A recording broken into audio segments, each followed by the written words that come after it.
السلام علیکم. آج بہت مائگرین ہے مجھے. آپ کا یہ جو کوشچن ہے نا،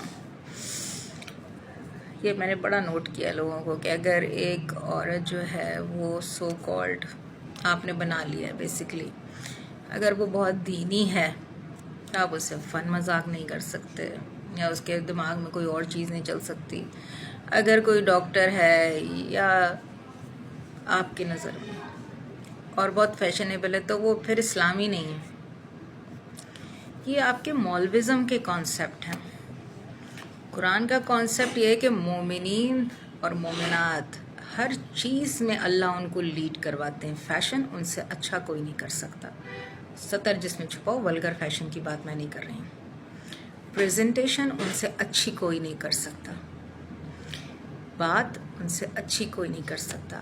آرگیومنٹ اللہ ان کو سکھاتے ہیں دینا کہ آپ نے نالجیبل، کیونکہ قرآن نالج سے بھرا ہوا ہے، میں نے وہیں سے سیکھا ہے.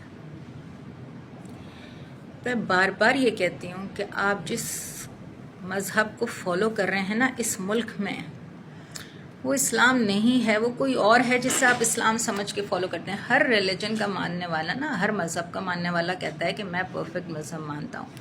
اس پرفیکٹ مذہب کے ماننے پہ آپ کو فائدے ہو رہے ہیں. اللہ تو کہتے ہیں میں سب سے زیادہ فائدہ دینے والا ہوں.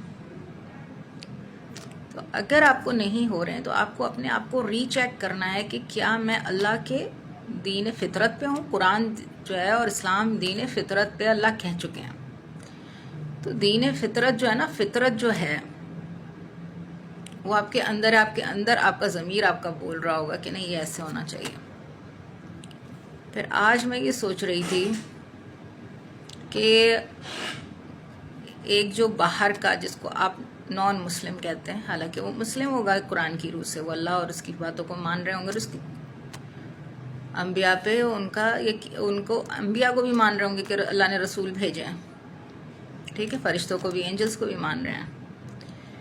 تو آپ کے سسٹم میں وہ مسلم نہیں ہیں، لیکن اللہ کے قرآن کے حساب سے وہ مسلم ہیں. وہ جھوٹ بھی نہیں بول رہے، وہ دھوکہ بھی نہیں دے رہے. اب آپ ایک عورت کو دھوکہ دیتے ہیں. اسلام میں 4 شادیاں جائز ہیں. کہ اسلام میں دھوکہ دے کے 4 نکاح جائز ہیں؟ ٹھیک ہے،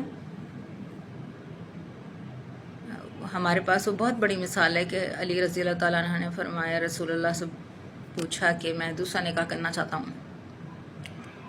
تو رسول اللہ صلی اللہ علیہ وسلم نے کہا کہ جو فاطمہ کو تکلیف دے گا مجھے تکلیف دے گا.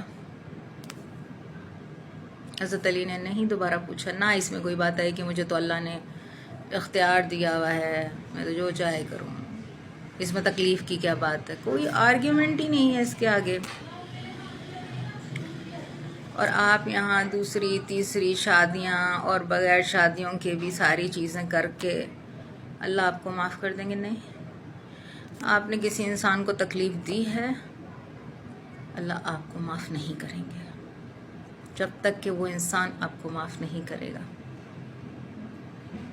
یہ اللہ کے فیصلے ہیں جس کو آپ بدل نہیں سکتے. آپ نے ہر ایک چیز کو بدل دیا. اللہ کو اپنے گناہوں کی ڈھال بنا رہے ہیں. آپ کو شرم نہیں آتی؟ آپ اپنی پہلی بیوی کو دھوکہ دے رہے ہیں، دکھ دے رہے ہیں، اور آپ اللہ کی عبادت کو اس کا نام دے رہے ہیں. آپ اللہ کو اپنے ہر گناہ کی ڈھال بنا رہے ہیں. سچ آپ سے بولا نہیں جاتا. قرآن کی روح سے جو مومن تو سچا ہے، پھر آپ مومن نہیں ہیں. جو مومن نہیں اس اللہ کے گروہ میں وہ نہیں ہے، تو وہ اللہ جتنا بھی کرتا رہے. جب یہاں پہ تو جو مومن عورت ہے نا، وہ ہر چیز میں اچھی ہے.